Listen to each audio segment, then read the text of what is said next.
in 3, 2, 1. Hello and welcome to Know the Score.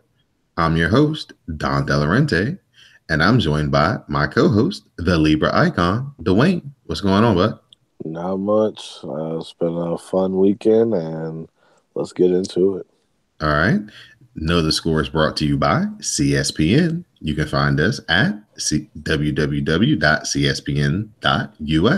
You can also find the podcast on iTunes, SoundCloud, Google Play, and Stitcher Radio.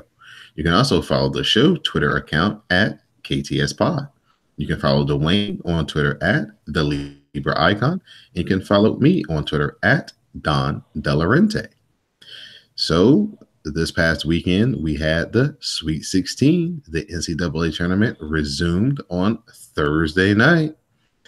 And the first couple of games, we had a thriller and a blowout as we had Michigan blow out Texas A&M.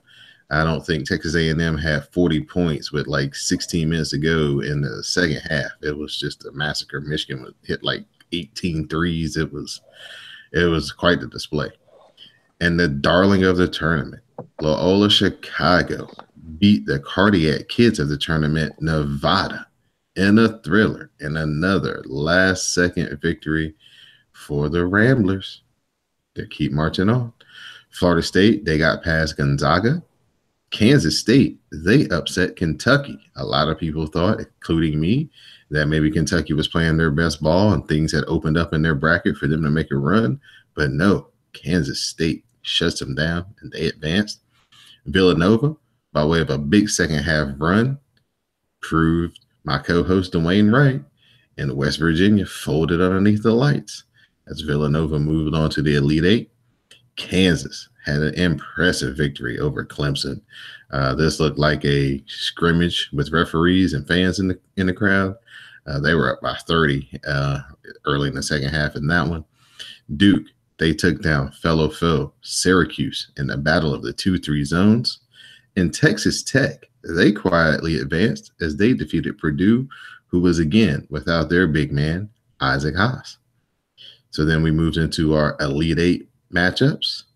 And Loyola Chicago, the slipper still fits all the way to the Final Four as they defeated Kansas State. They got up as much as 20 in the second half. And of course, Kansas State made one last run. Kansas State got it within as low as 7 within the last few minutes, but Loyola Chicago executed, made their free throws down the stretch. And Dwayne, Loyola Chicago, from buzzer beater to beat Miami in the first game all the way to the Final Four. I mean, what can you say? This is a team that came out of a very good basketball conference. This is a team that actually replaced Creighton in 2013 when Creighton left for the Big East, and is proved to be a valuable replacement a few years later. Even after the Wichita State departure, somebody had to take the perch in that conference. Loyola Chicago quietly built their roster over the years to get to this point, and now it's a good look for the Valley. It's a good look for college basketball as a whole. It's a great story with Sister Jean and everything around them. So congratulations to them, the 4th 11th seed to reach the Final Four. LSU, George Mason, VCU, and now the Ramblers. So this is actually the only team from the state of Illinois to have won a national title, and they have a shot for a second one. Yeah, very interesting history with this team. If you go back, they've been doing a great job of just documenting that national championship team and kind of all the benchmarks and barriers that they broke along the way with that title run. So this has just been so much fun watching these kids play. I love watching them play. They play that 4-round one, and all those guys can drive and pass and shoot, and they make the right plays, and they just play smart and they play together. It's very entertaining. Next up, Michigan used a strong second half of defense to hold off Florida State and continue their run that started back in the Big East tournament to advance to the Final Four. Florida State, if Leonard Hamilton recruited some kids with some basketball IQ, they might be the ones going to the Final Four and not Michigan. This really was a tight game. Nobody really had more than a 10-point lead on either side, and Michigan just made the winning plays down the stretch. Florida State had a chance to tie. They were down 3 with more than 25 seconds to go, decided to go for the 3. They missed it. And then, of course, Michigan makes their free throws to pull away.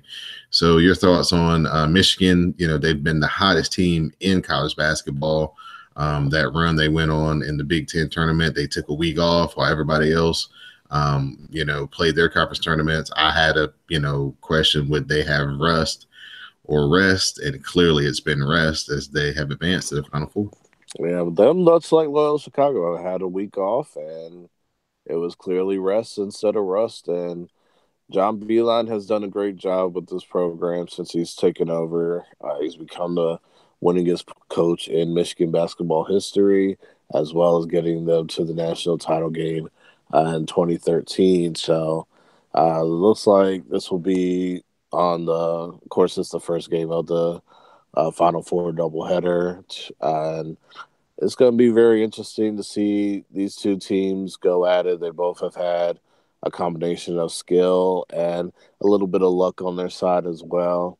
But for one of them, it's going to be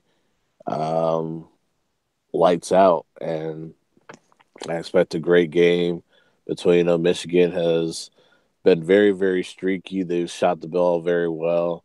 But I want to wonder now, my concern is how they're going to do when, the lights are on extremely bright. Can they keep the hot shooting going, or will the streak end?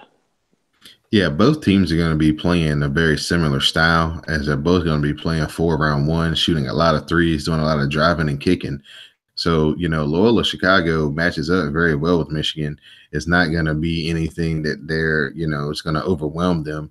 The athleticism is not really in Michigan's favor. They're not super athletic on their side. So, this is a game that Loyola Chicago definitely can win if they shoot well and, just play the smart basketball that they've been playing. So, they have more than a puncher's chance in this game. Next up, we're going to move over to Villanova as they pulled away in the second half over Texas Tech to advance to their second Final Four in the last 3 years. They've kind of been the steady Eddie, I think, of the tournament. They just kind of go out there, handle their business. They're not flashy. They got a bunch of, older guys who know what it's about. They won a national championship. Like I said, second Final Four in 3 years. And, they look kind of the most composed team or the most, experienced team as far as this stage goes. Your thoughts on just Villanova, what they did to Texas Tech in the second half and kind of their chances, because we'll talk about who they'll face next. Yeah, they did exactly what they're supposed to do. They conquered. They did the same thing to Texas Tech that they did to West Virginia, went on a big run. They clamped down on defense when they need to, kind of like the Sweet 16 when they were down against West Virginia. And while Texas Tech was making their run, they clamped down on defense. So when the call was needed to get in the game or to do what they need to do to pull away from their opponents, the defense is really good. DiVincenzo had a couple big dunks late in the game. If you just thought he was a three-point shooter, he proved you wrong there. This is a team that plays very well inside and out, and it's going to be one heck of a matchup with their opponent that they have in the second game of that Final Four. And that opponent is none other than the Libra Icons' beloved Kansas Jayhawks, as they advance to the Final Four after an instant classic with an overtime victory over the Duke Blue Devils. They did the country a favor, didn't let Grayson Allen Coach K advance to the Final Four weekend. This was just a great game. I don't think anybody had more than I think Kansas might have got out to like an 8 or 9 point lead during the second half. 7-point lead there in the second half, but that was the biggest margin for either team. Just, tremendous plays back and forth on both sides. And just a tale of basically Grayson Allen getting close at the end of regulation, that shot not going in, and then he trying to take over the overtime and not give the ball to Bagley when it was clear that he was starting to establish himself. And Kansas, after what's your big man's name? The guy who has the injury. Yeah, after Azubuike fouled out, they clearly weren't going to be able to handle him on the inside. And Grayson Allen just went full Grayson Allen and basically shot him out the game. So your thoughts on your boys, the Kansas Jayhawks, getting this senior class to the Final Four finally? Well, it's been 2 Elite Eight heartbreaks. The Villanova heartbreak in 2015, and then 2016, I should say, and then the last year where it was a virtual home game and Oregon shot us out the building, and I wanted that one I wanted the Final Four for Frank Mason that year for all the work he's done, but Devontae Graham, Svi Mikhailuk, and the seniors on that class, they very well deserve it. This is what they've been wanting to get to this point, and it's been a rough 2 years, but they finally got over the hump. And it's been crazy because a lot of analysts and experts were not very high on this Kansas team. A lot of them picked the field against the Jayhawks in the streak for the Big 12 title, which they ended up winning. Then they won the Big 12 tournament. Then they were much maligned and picked to be the number 1 seed to lose to a 16 against Penn. And, even though we did end up having a 16-1, it wasn't the Jayhawks. And so this team has really ended up becoming one of the more special Kansas teams, even though they lost 3 games at Allen Fieldhouse. They were called soft by their own coach. And, it's kind of more of a way to get them motivated. They lost to Oklahoma State on the 120th reunion weekend of the Jayhawks basketball and was roasted by Bill Self. So this team has come such a long way to get over that hump. And the guy who's really stolen the show since the postseason began hasn't even been Devontae Graham. It's been Malik Newman. He scored all 13 points of Kansas's overtime period. And thanks Grayson Allen for shooting Duke out the game, and there was a controversial call with Wendell Carter. Was it a block or a charge? I mean, he was outside the restricted area, but he was kind of leaning in a little bit, but you can't tell a Duke fan that, so I'm not even going to go into that further. But it was a good game. I'm looking forward to Villanova. It's going to be a house divided between my parents, my dad being from Philadelphia, going for Villanova, my mom going for Kansas. So I just hope that my dad isn't on the couch by the end of the night. This hasn't been a typical Jayhawks team.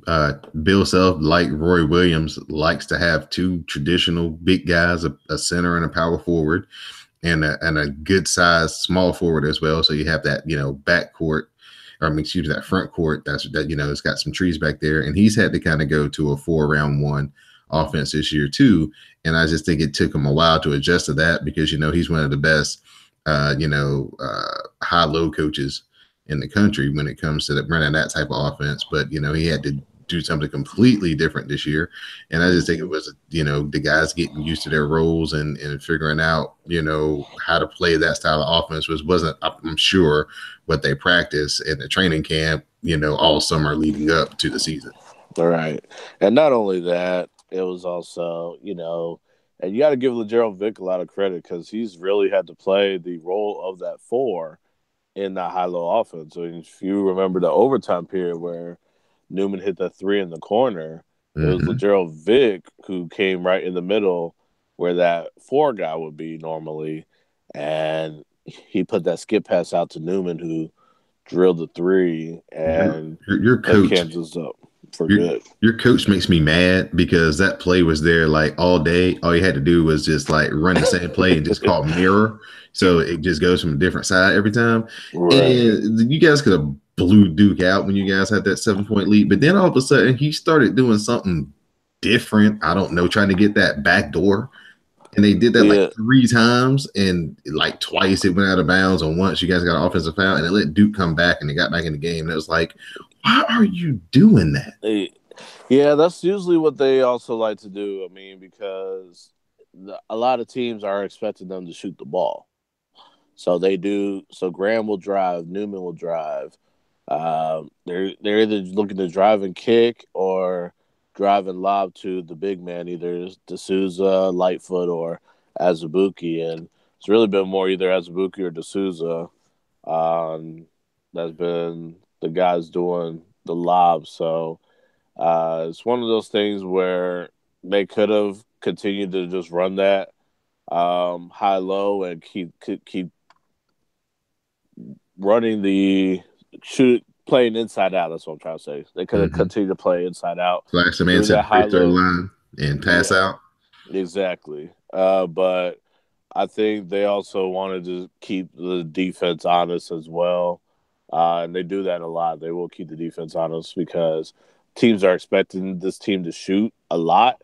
So they have to drive to either get to the free throw line or even, set up the lob. That's how Azubuike's got that field goal percentage, the top field goal percentage in the country, because that's what they do. They will lob it up to him quite a bit. All right.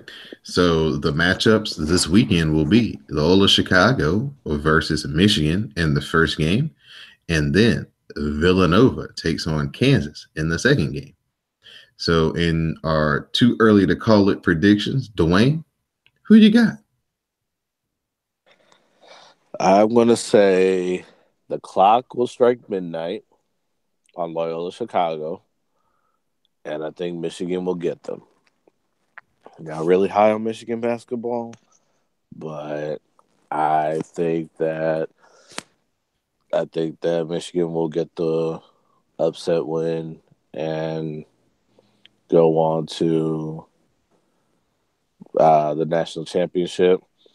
I think for Devontae Graham, he's got that Villanova game in his mind, and I think he's also due for a big game. He's been kind of the secondary option, and in terms of scoring, I think this will be his breakout moment. I think Kansas gets by Villanova, and then we have Kansas and Michigan and a West Virginia fans' worst nightmare. Because remember, John Beilein used to be the coach at West Virginia against a team that has been West Virginia's arch nemesis. And I think Kansas pulls it off. I'm going to go ahead and say that right now. Kansas pulls it off. If they don't win, Kansas Villanova winners winning the championship. All right, there you go. Our prediction from the Libra Icon. Now, of course, with the tournament going on and the end of regular seasons and team seasons, there's going to be some coaching hirings and firings. So we've had a bunch of hirings take place as we had the most recent news came out as Chris Mack will leave Xavier to become Louisville's new head coach. Longtime Duke assistant Jeff Capel is leaving his perch to become Pittsburgh's next head coach. Dan Hurley, fresh off his run through the NCAA tournament with Rhode Island, is going to take the UConn job. Tom Crean is going to leave the coziness of the ESPN booth and studios and take the Georgia job. And Penny Hardaway gets the Memphis job as he takes over for Tubby Smith. So Dwayne, kind of, what stands out to you as far as those 5 hirings, or maybe there's somebody that I didn't mention that was on your radar that got hired as far as these coaching moves go? Well, the one that stuck out to me, you and I had a debate over Tom Crean and the Georgia job. I told you so. Yeah. I'm just to set it up for the folks on Twitter. You were defending Georgia as being a good job, and I was like, Georgia, why would you go to Georgia when Pittsburgh is a job that's open in the ACC, and it was a pretty good job when Jamie Dixon was there, but you won out. Yeah, it was actually kind of the perfect situation for Tom Crean. You know, it's kind of similar to the Indiana job. Like, this is especially with the SEC a lot more open now. It's not just Kentucky's league and everybody else anymore. This is a league that has Tennessee finally coming rising to the occasion. You have Auburn, you have Kentucky, of course, you have South Carolina, and so Tom Crean, if he can keep those Atlanta recruits in Atlanta, then you have a definite chance to build a winner at UGA for basketball. Mark Fox, I think the job was just a little too much for him. I think he'll get a job in a mid major or a low major pretty quickly. But it's a real good hire for UGA. Penny Hardaway, I think just the name alone is going to keep Memphis kids in Memphis. Do And kids? Oh, well, I was about to say Memphis. I was about to say, do kids in the country know Memphis? But I mean, no Penny. But yeah, kids in Memphis know Penny. yeah, so kids in Memphis, yeah, they know Penny. I think if kids across the country, if they are sneakerheads, they probably are aware of that, of the Legend of Penny. But it's going to be interesting to see how that job plays out because a lot of former players who end up going to coaching, unless you're like a Dan Marley at Grand Canyon right now, or some other. It really hasn't really been all that great. Some have been successful, others haven't. Couple of hires that weren't mentioned. Kermit Davis, he was a longtime head coach at Middle Tennessee. He was the coach that led Middle Tennessee as a 15 to upset second seed Michigan in 2016. He took the head coach job at Ole Miss, and then there was one more that stood out. Oh yeah, UVA's. Not only did UVA lose as a 1 to a 16, they lost their top assistant Ron Sanchez to Charlotte. So to be the 49ers head coach. All right, so that's the reset of the college basketball landscape, as there'll be some new faces in different places on the sidelines when next season resumes. At this point, we just want to remind you that this is Know the Score. I'm your host, Don DeLorente. I'm joined by my co-host, the Libra icon, Dwayne, and you can find Know the Score on the CSPN at www.cspn.us. You can also find the podcast on iTunes, SoundCloud, Google Play, and Stitcher Radio.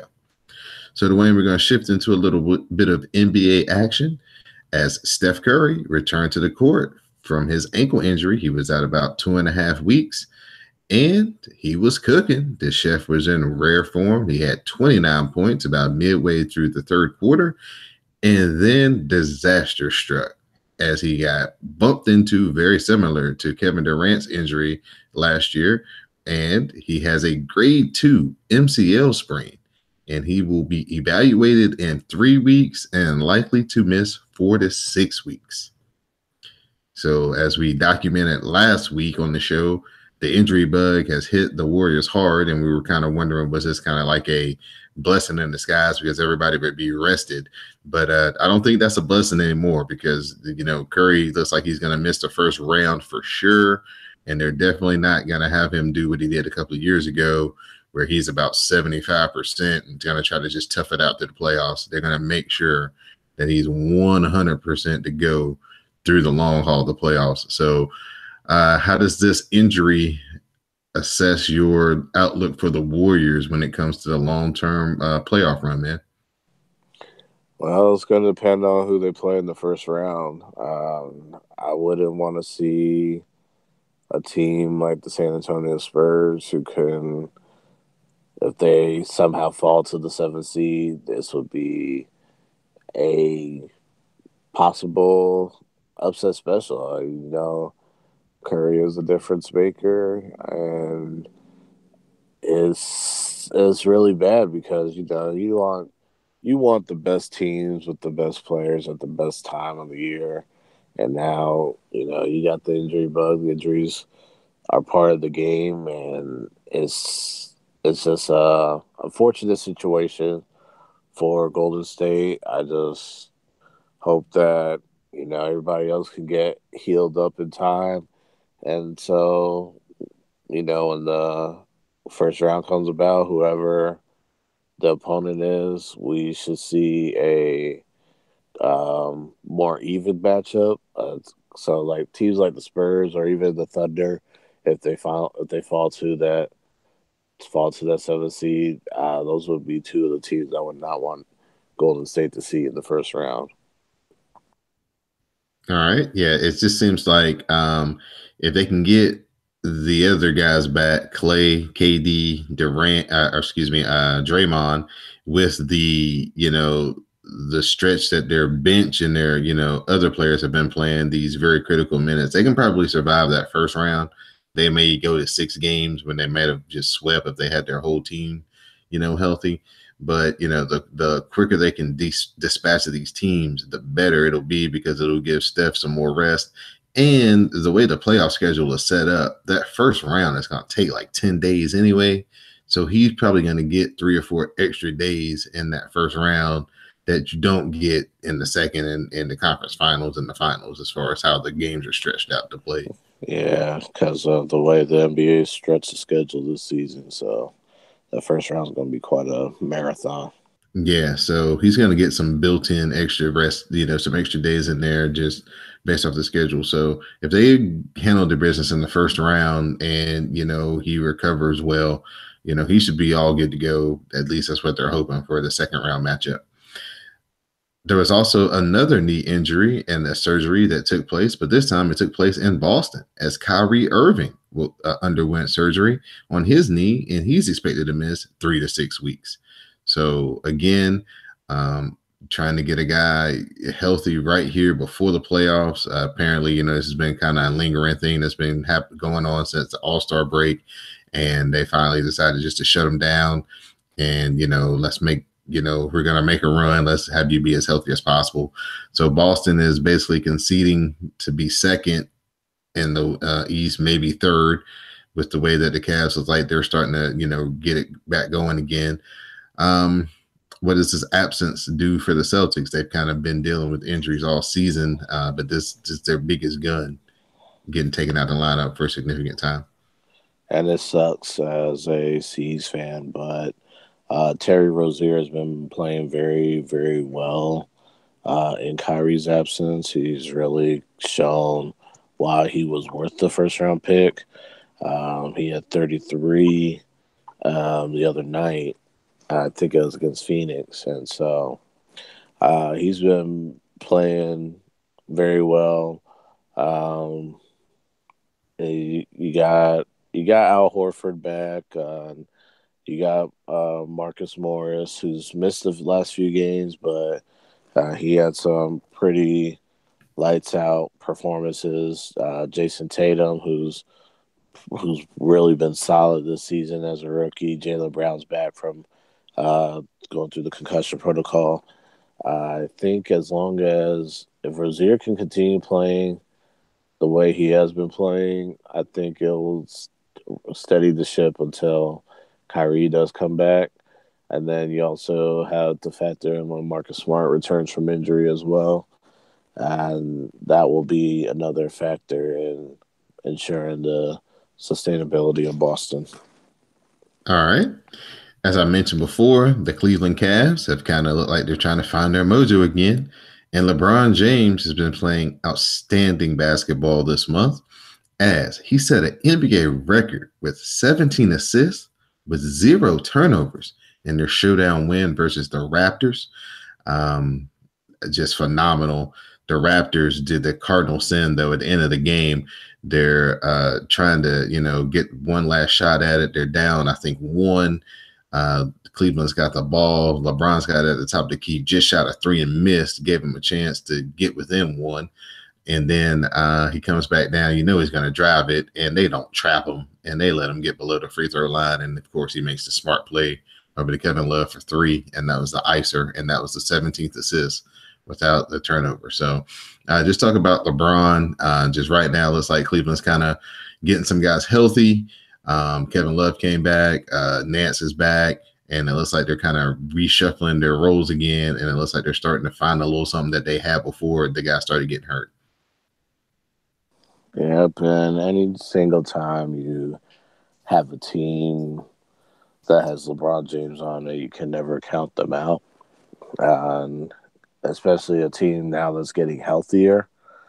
And this team is just going to be something dangerous in the postseason. And like LeBron said, doesn't matter what seed they are, he's going to go to work. And especially when he goes into zero dark 30 mode in the postseason, this one's going to be something that is going to be something special. So everybody's getting healthy. Everybody's getting their roles defined. And I think when Tyronn Lue comes back, that's going to really up the spirits of the team, and it's going to really make another possible championship run. And this game also just showed me once again why I can't trust the Toronto Raptors, even as a number one seed. They have what it takes to get to the finals, but I don't know if their application of the process to get there, because like you said, they did the cardinal sin, and they gave up the dagger 3, and on their own. Was it in Toronto? No, Because that was in wasn't Cleveland. it was in Cleveland? Okay, Yeah. but I think even then they would probably do that whether it's in Toronto or Cleveland. They would do the same thing. So you just can't. This is where you have to pretty much at this point just prove me wrong, because I can't trust this team whatsoever. Right. Right. Our last NBA note will be about the number one pick of this year's NBA draft, Markelle Fultz. He returned to the court for the 76ers.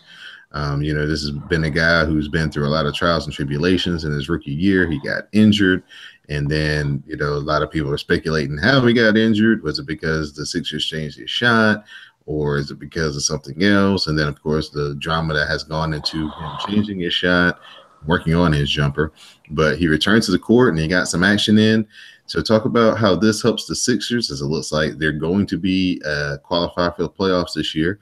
And a lot of people are very, optimistic just about seeing them get this valuable playoff experience, even though they may, be a one and done type effort. So just talk about Fultz and maybe how he may be able to, add a little bit more punch, and they can maybe advance to the second round.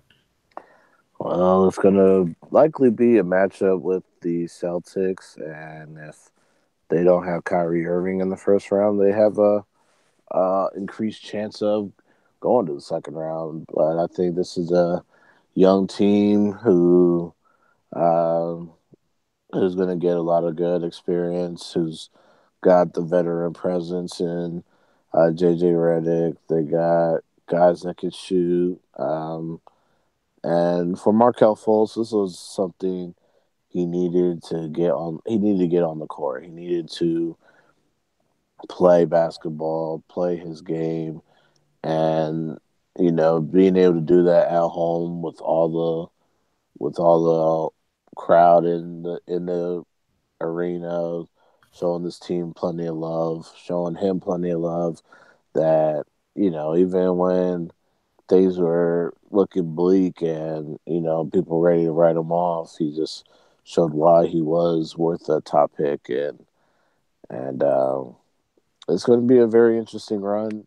This 76ers team has been more fun to watch than even teams of the past in that organization. So shout out to them, and we'll see how far they go in the playoffs.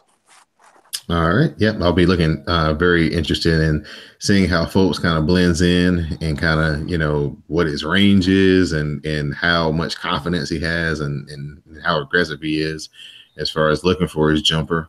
And, if he's just going to be try to, just drive the ball more often than not. So definitely be interesting to see kind of how his game progresses.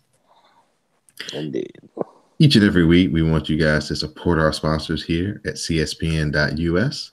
So please go to our website and click on the menu button and scroll down and click on any of our sponsors to help keep the podcast free each and every week. But this week, we have a very special thing we want you guys to support, and that's the Universal Fan Con taking place this weekend, April 27th through 29th at the Baltimore Convention Center in Baltimore, Maryland. The Universal Fan Con, where you can celebrate diversity and inclusion in our fandoms. So please buy your tickets at universalfancon.com. They have information there for tickets, who's going to be appearing on the panels. They even have, hotel information. So everything that you need to know or want to know about the Universal Fan Con, you can find on universalfancon.com. So please support.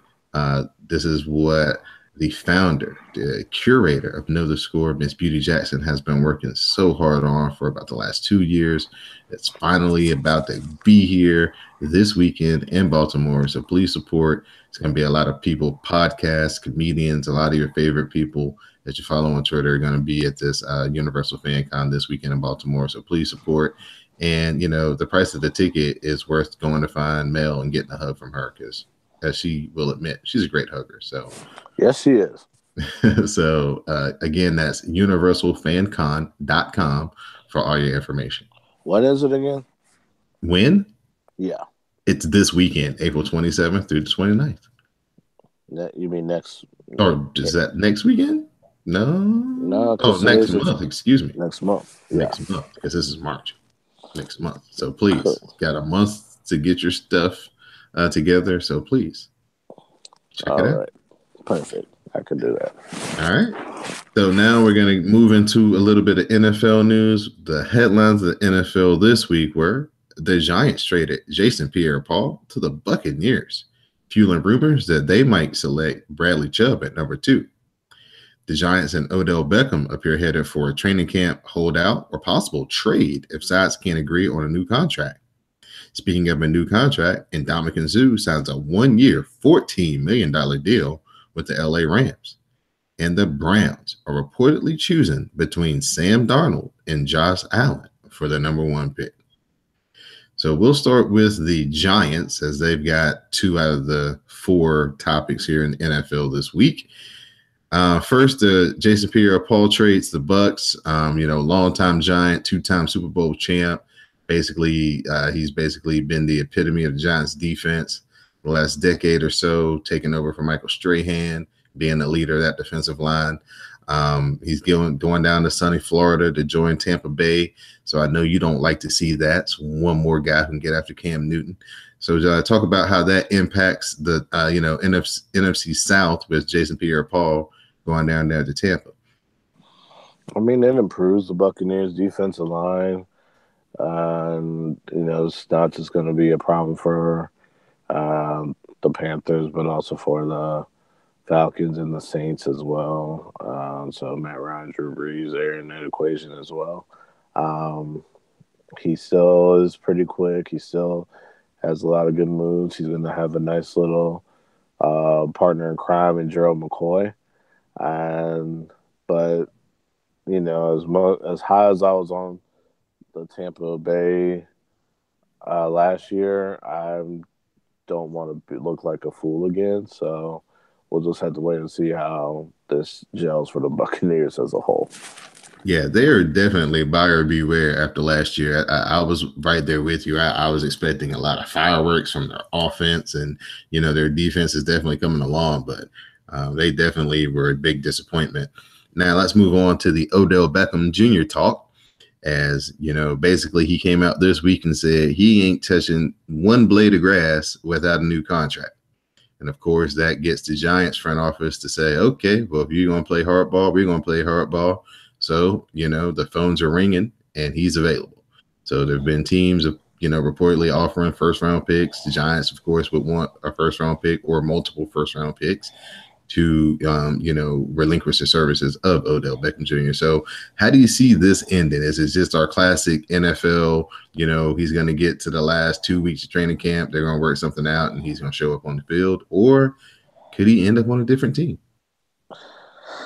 If this was anybody else, I would say this would be and when I say anybody else, I mean the front office. This was the old regime with Jerry Reese or something.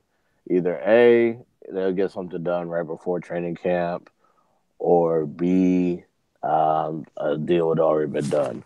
But this is Dave Gettleman that we're talking about, and I've seen guys who were looking for long-term deals with Dave Gettleman and did not get them. See Steve Smith. Are you speaking of Josh Norman as well? Josh Norman as well. That's what comes to mind when I think of that situation. Yeah. So between the Josh Norman situation, Dave Gettleman, he will play hardball with you. He is someone who, if he believes in something, he's going to stand by it. And if he doesn't believe in overpaying for a certain position, he's not going to do it. Just like Josh Norman, he didn't want to pay that much money for a cornerback, and he rescinded that franchise tag with the quickness and shipped him off to Washington. So doesn't matter if you're a star, doesn't matter if you're the key focal point, but this is not a pretty situation. I think something will get done, though. I think Odell does love New York. I think he does love playing with Eli, playing for the Giants. But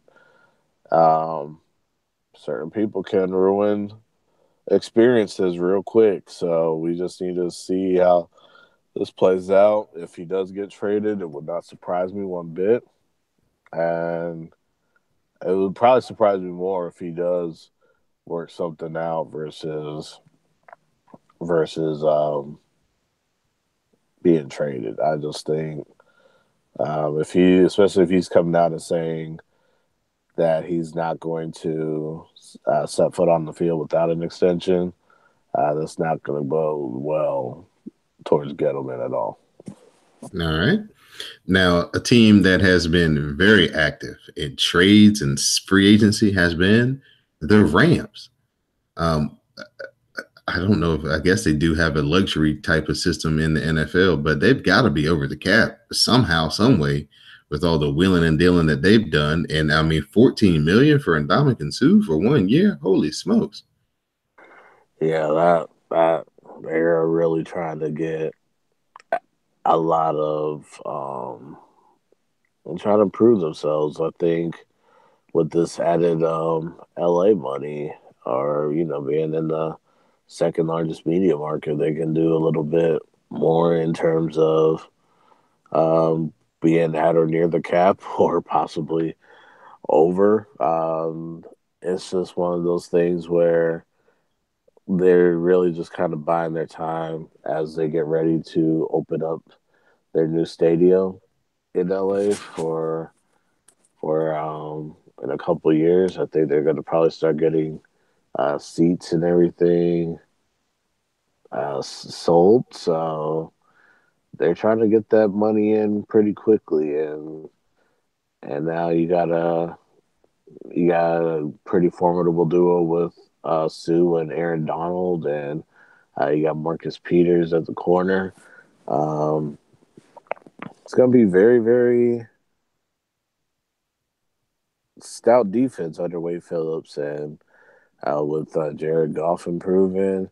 And just think, if the Rams did make a trade for Odell Beckham, think about that. Gurley, Beckham, Goff, plus the defense. Yeah, the coach would just have to keep his hands on the steering wheel and not drive the car in the ditch. Exactly. Exactly. And the Browns, they have the number one pick. We're about a month away from the NFL draft. And it looks like as we on our scouting combine and draft special, um, in the bleachers, Mike Felder said that all things in his information pointed to Sam Darnold. Well, it looks like Josh Allen, just for the alternative argument, looks like it's going to be just those two guys at the top of their draft board. According to In the Bleachers, they should stick with Darnold if they're going to go that route. He's clearly the more qualified or better prepared of the two. Josh Allen's pro day, while his arm strength and his just sheer physical prowess was spectacular, a lot of people were questioning his accuracy. He did not have a very good day throwing the football as far as guys catching it and putting it in places where it needed to be. So you're the GM of the Cleveland Browns. You've got this, once in a lifetime draft coming up. How are you starting it, Dwayne? Are you starting it with Sam Darnold or are you starting it with Josh Allen? Well, I would never want to be the general manager of the Cleveland Browns. It's just a monumental task to begin with. Kevin Costner made it look cool, though. But did they make the playoffs, though? But if I had to be the GM, I would probably go with Sam Darnold. He has the perfect combination of arm strength and accuracy, and he has proven himself to be a winner on the field. I like his quarterback IQ, and it would just be the guy you want to lead into the next generation for the Browns and turning this thing around. And even though you got Tyrod Taylor there, I do believe they signed another backup quarterback. I forgot who it was, but you really got to give, if you really want to look towards the future, you got to go with Sam Darnold because he's really the guy that is the best prepared quarterback. He really didn't make any qualms about going to Cleveland or anything of that sort, like Josh Rosen really has, and pretty much Hugh Jackson. He's looking confident in the future of the team. There's a lot of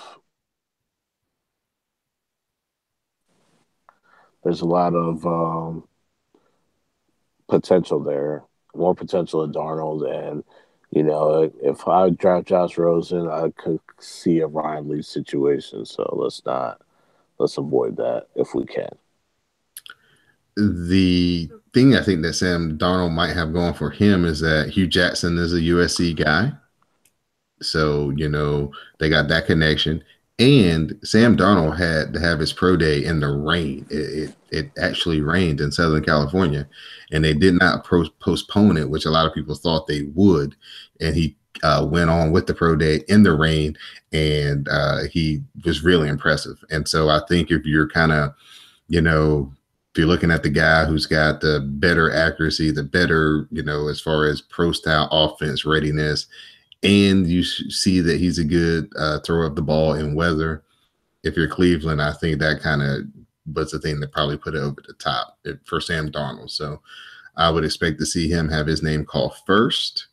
And then that's when we get to some very interesting scenarios because the Giants are second, and it looks like they're either going to go maybe running back or offensive tackle or defensive end.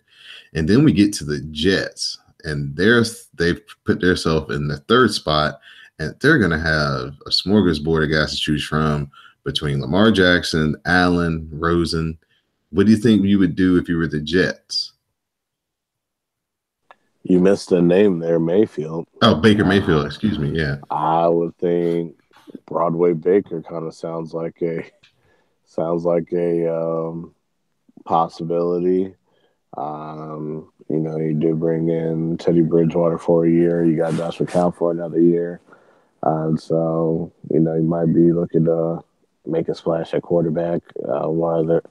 I think they need a quarterback in for the Jets to lead the way. So they have plenty of options, even though I think they gave up a lot more than they should have for that third pick. But that's just my personal point of view on that. But I think I think keep an eye out on any of those guys that you said. I can't really think of anybody else they would probably go for at number three, aside from a quarterback, and just have to wait to see what happens when the draft comes.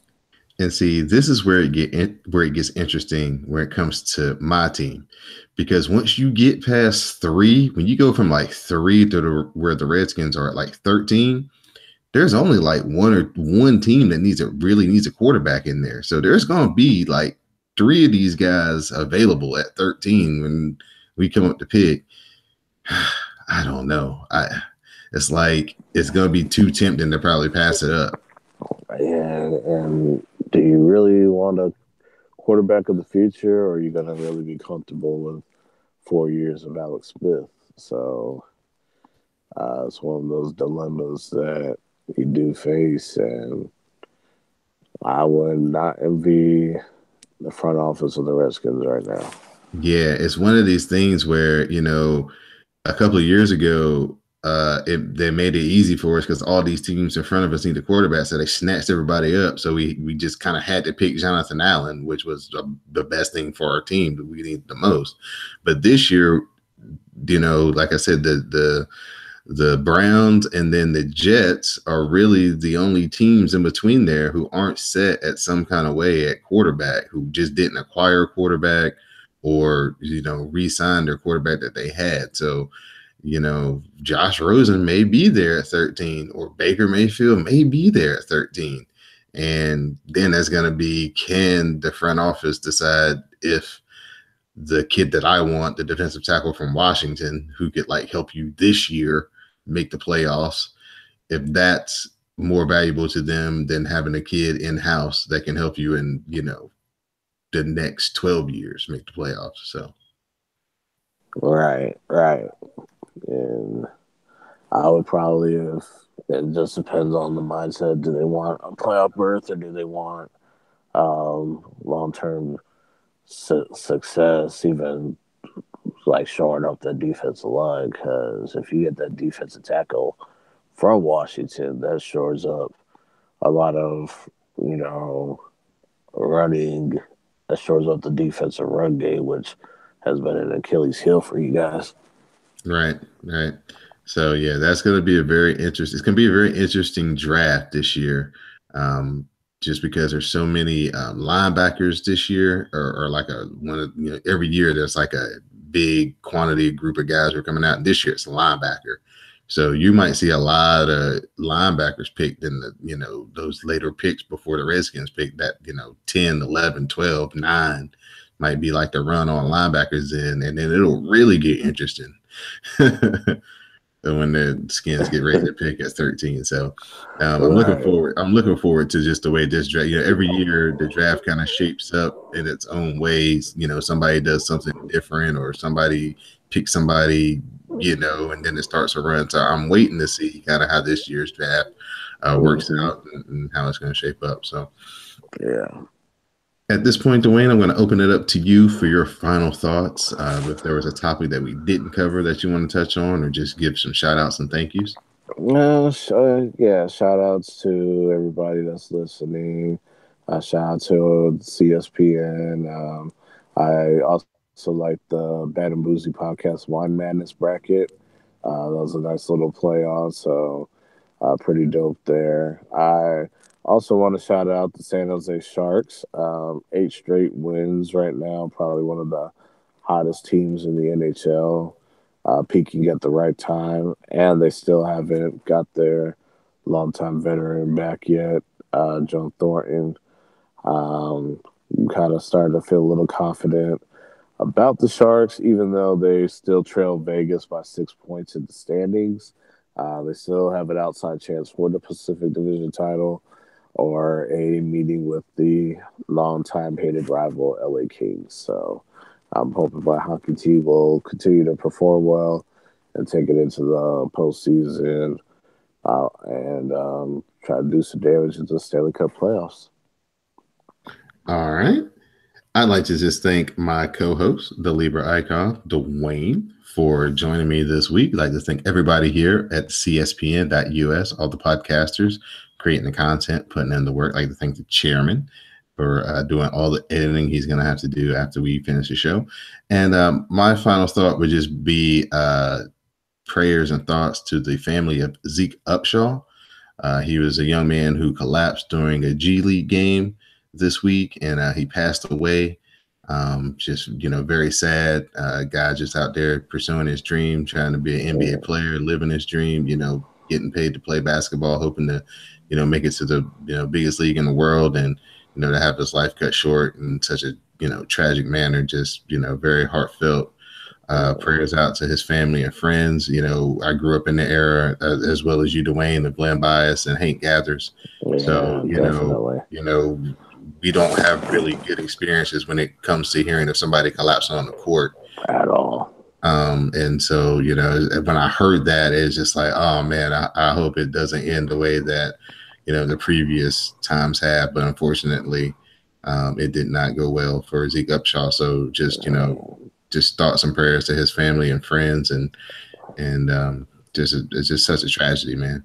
All right, agreed. And can't forget Reggie Lewis as well. Same thing too. Yeah. So, just a sad note, but just rest in power to Zeke Upshaw. So, for that note, and my co-host Dwayne, I'm Don Delarente, and now you know the score.